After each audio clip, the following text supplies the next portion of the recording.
Hey everybody, welcome to this month's issue of Staffing Monthly, the industry's only digital publication that focuses on bringing you thought leadership in the areas of marketing, sales, recruiting, leadership tools and techniques. And today I'm actually interviewing someone that I've had the chance to get to know digitally, obviously in this new day and age, and someone that I respect his take on things and I respect his backstory and journey. That's incredibly interesting because he's doing something that has a growing importance to the survivability or the thrivability of staffing agencies as we continue to navigate these um, turbulent times and these kind of new nuanced marketplaces. So before we jump into what we're going to be discussing, I want to welcome Greg Fischer from Well-Oiled Machine to Staffing Monthly. Greg, thank you for being here and sharing your story today. Yeah, likewise. Great to be on. So obviously, these are weird times, and they've been weird times. We've been on a downward trend of about 3 years of declining staffing demand. AI is posing a real threat for disruption. It's already starting to do that. We're seeing the future of work be reshaped in ways. And I think one of the major threats that is facing our industry, or certainly operators in this industry, is how do you provide value when one of the risks that you're going to face is going to be price competition? How do you perform high output performance at a lower cost structure to allow more flexibility, more adaptability, and really more price competitiveness? And this is an area that you're doing. You're leading the charge in this space because of what you learned being in the staffing industry. So what I'd like you to do, just to frame the conversation for our listeners, is share your journey as concisely as possible in staffing so they know that you got the chops. Talk about those observations that you recognize that cause you to go in the direction of what you're doing with Well-Oiled Machine. Yeah, lot to dig into there. And yesterday I was just looking back and I've spoken to 92 agency owners this year. And all different sizes, anything from startups to $300 million powerhouses. And one of the themes that I keep seeing is just how margins are getting cut. And I've spoken to so many agencies doing seven figures in gross margin that are in the red, agencies doing eight figures in gross margin that are barely profitable right now. And I think what we're seeing is on the client side, lower demand, tighter margins there. And then on the cost side, tech costs going up, and even more importantly, employment costs for our internal teams going up. So it's a real problem. And I don't think there's an easy answer, but there are answers out there. And yeah, I'd be happy to share my story and some things I'm seeing that are working. Yeah, so I want to dig into that in a second, but to affirm you, I'm seeing the same thing. I'm seeing that it's kind of funny. When AI started to come out, it was a weird response. Part of us, like the initial response was like, whoa, what is this? This is a threat. And then we're like, you know what? This is actually kind of cool. This might be the competitive advantage that we can actually get to get ourselves back on track, lower our costs, right size the margins and actually start making more money. And then we evolved a little further, and then it's like, holy cow, our clients have these same tools. So now our clients are one of our bigger competitors of not needing our service. And this could level the playing field for more staffing agencies. So now it's having the impact of like, okay, are we going to see price compression and margin compression as a result of this great competitive advantage? And it's made the waters murky. So I'm seeing the same thing. Yeah. People aren't really adapting to it. But before we jump into that, we'll save that for just a few minutes down the road here. You've been in staffing, like you know the game. So just tell Yeah. our viewers, like, what did you do in staffing? What was your backstory? Like what did you do? Yeah, so I was previous co-owner of AMI Network. We were a healthcare staffing and permanent placement firm, focused mostly in the California market.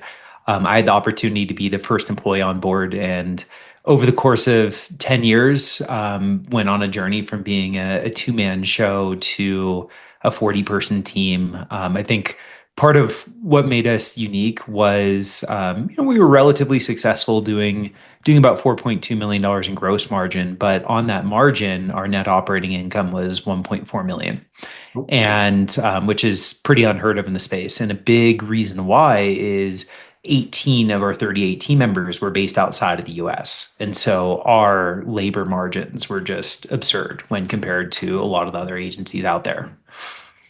So First, I love that, man. I love that story, and congratulations on that success. And I appreciate the transparency. But I've tried offshore personally, Hmm. Hmm. multiple times, and I know a lot of people that have, and I will say I don't think the general consensus shares your. I think yours the No. results might vary asterisk. I think it's what's going on there. So what did you discover? Because it just was Yeah. it work magically right out of the gate, or did you have some ups and downs? Like how did you make that work? Oh God, no. It was rough, and I would say your experience and my initial experience is what most people experience. I'd say on average, 7 out of 10 agencies who I've talked to who have tried offshore said it was a horrible experience. And it was for us. We initially said we are a small agency, maybe there were five of us, and we are like, hey, we need to, the bottleneck is sourcing. We need to open that up. Let's try outsourcing this. And we found an agency in India that's like, hey, we have recruiters, we know healthcare, we'll do this for you. And we sent them our recs and they came back with something completely different and went back and forth a ton. They just didn't get our niche. They didn't get what we were looking for. So we tried another agency and like rinse and repeat the same problem. And then we started going on Upwork and hiring freelancers, which was a little bit better until they would just disappear because they were working three jobs. So no, initially it was rough. And I'm not surprised when I hear the same thing from most agencies out there. So what did you do to turn it around so you could actually benefit from the appeal of that everyone has going to that model? Yeah. It's such a boring answer, but I think so few people look at this way. Is we just treated offshore like onshore. And so, instead of just hiring the first person who said that they were capable of this, we ran a full search process. Like we did outbound sourcing. Instead of looking on a freelancer job board, we started looking on major platforms like LinkedIn. And so, we would go and interview 5, 10 candidates and we would do actual skills tests where we would say, give them a sourcing assignment in the interview and like watch them do it. And so we massively upped the bar for who we would hire and kind of looked at it through the same lens of if this person was in the US, would we hire them? Um, and Interesting. then It's a and not then it's we a, it's a, it's a yeah, novel yet not novel approach. Like it's isn't it funny how we do the thing but as soon as the thing we're doing changes slightly, we forget how to do the thing. yeah, Right? yeah, it's wild. It really is. But like when I start to diagnose the 7 out of 10 where it didn't work, the majority of the time when I go through their hiring process, they're hiring freelancers. Like it's very, very common. Well, because we don't usually do it, right? So everyone has that first experience doing it, and a lot of times you're going to get it wrong because it is foreign, no pun intended. And I know there was a LinkedIn post that you did. I don't know if I've ever shared this with you, but there was a LinkedIn post that you did. And I love your content, by the way. Thank you. Um, that was an eye opener for me because I have had actually a really positive experience working with an offshore admin team as of late. And it started out a little bit bumpy, and we were trying to like figure that out.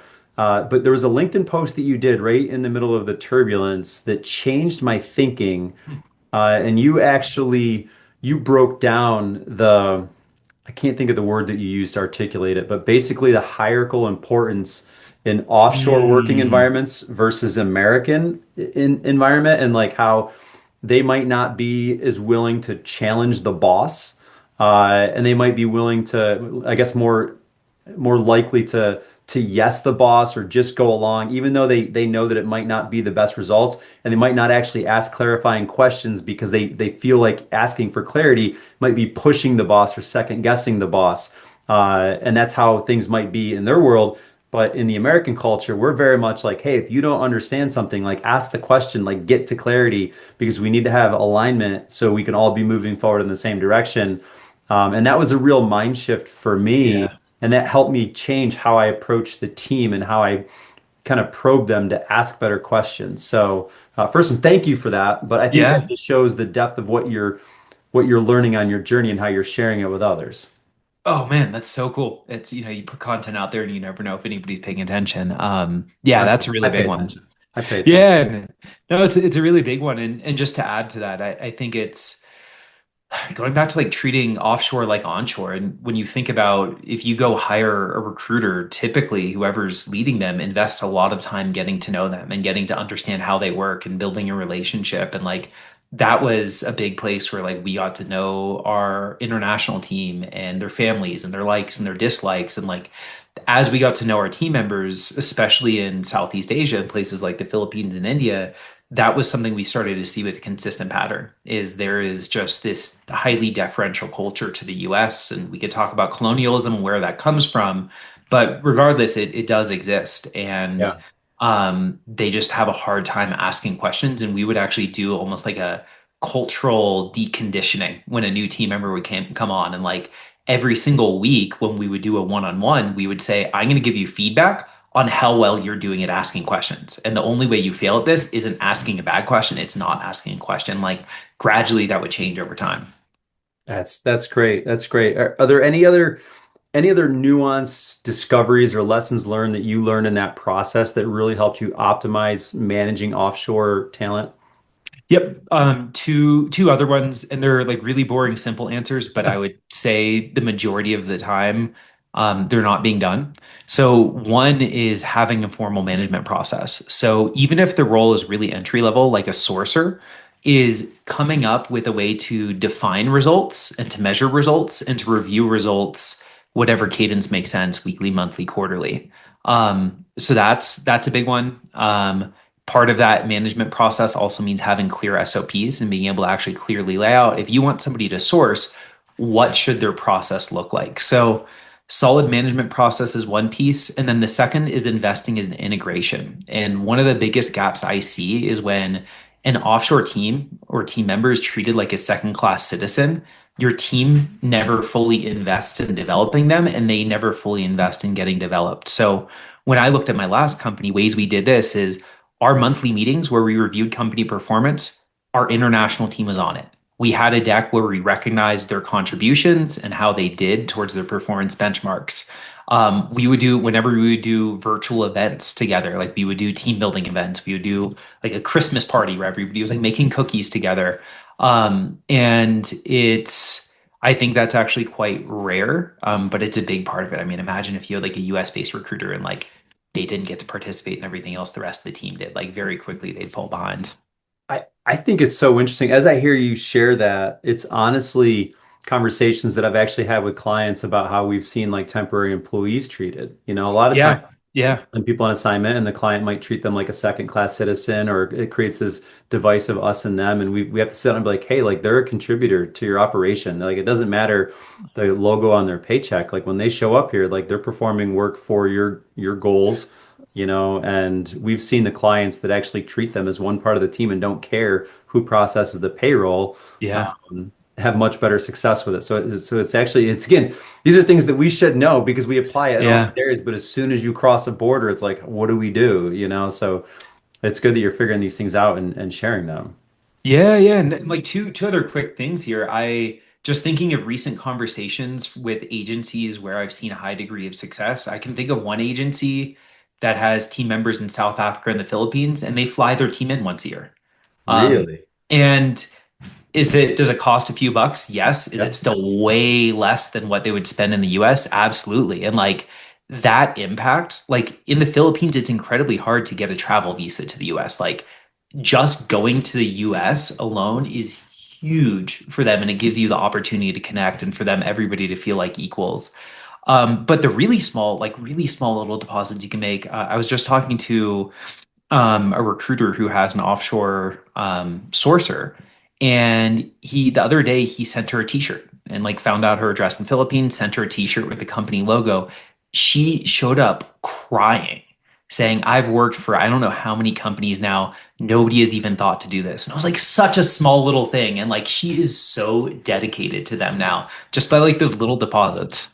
I think that that's a great point too. One thing I want to come back to before we get into like what you're doing now, a well-oiled machine. One thing Sure. I want to come back to. This is one of the my personal biggest, I guess, points of friction, if you will, was the time zones, because you've mentioned different countries that you have people, and when you're talking about team integration, obviously in the States, you're going to work generally somewhere between 8 and 5, whatever your respective time zone is. But when you're working with people that might be 8, 10, 12 hours ahead or behind in time zones, like how do you really do that? Do you expect them to work overnight, or are they coming into a meeting that's just sort of different than their typical work schedule? Like how do you really get around the time zone difference? Sure. So, and I've learned this one the hard way. Generally, when I work with a client, they usually go with one of two options. So either option A is that they just work US hours, which if we're talking Southeast Asia is very, very common. There's a whole culture built around that. Like you go into the Philippines, there are business parks that are popping. It looks like the middle of the day at midnight out there. And so it's very expected and completely understood, and you'll find people who prefer it. So that's totally supported. You're not going to miss out any talent. South Africa, a little bit harder to get alignment. You'll lose out on some good candidates. Latin America, there's no issue. They're the same time zone as us. Yeah. Your option B, which if the role doesn't involve getting on the phone with candidates or clients, works well, is a kind of hybrid where you require them to work 4 hours of overlap. So say like first thing, beginning of the day or end of the day overlaps with your schedule, and then the other hours are flex hours. That's a little bit more employee friendly. I don't think it's needed, but again, for the long-term sustainability, they'll certainly appreciate that. Got you. Got you. That makes sense. And I've seen companies have great success specifically in the areas of like IT and actually marketing graphic design looking at Latin America and Yeah. not having that time zone difference. And actually really not even having that much of a language barrier or even cultural differences too much. I guess that's probably minimized the most there with Latin America, especially in the southern half of the US. Yep. We've seen that. I have the level of talent there is wild, and I'll have to send you some videos later from some of my conversations with candidates. But I Mexico especially is a hotspot. Most of the recruiters we work with there have family in the US. They're coming to US at least once a year, so there's complete cultural fluency. Yeah. You have every major international agency has an office there. So like whether like your Manpowers of the world, your Randstads of the world, on the direct hire side, Michael Page, Corn Ferry. So like you have this really well-trained, well-developed talent pool that knows the US market, and it still costs under half of what it does in the US. Yeah, I've got a good friend in the industry. She runs a pretty sizable mid-market light industrial staffing agency. Someone that you typically wouldn't think offshore is like your best fit for, given the proximity. But she actually has a great offshore team in Mexico, and Yeah. just it augments her operation. And she's like figured out how to do a great job with it. So people that might have that baggage to think, okay, offshore is not really going to work for your frontline, light industrial worker. That's actually not the case. I think that's a misnomer or a myth these days. So Oh, completely. I one of my clients just worked with us to hire a light industrial recruiter who will do over $500,000 in gross margin. nice, nice.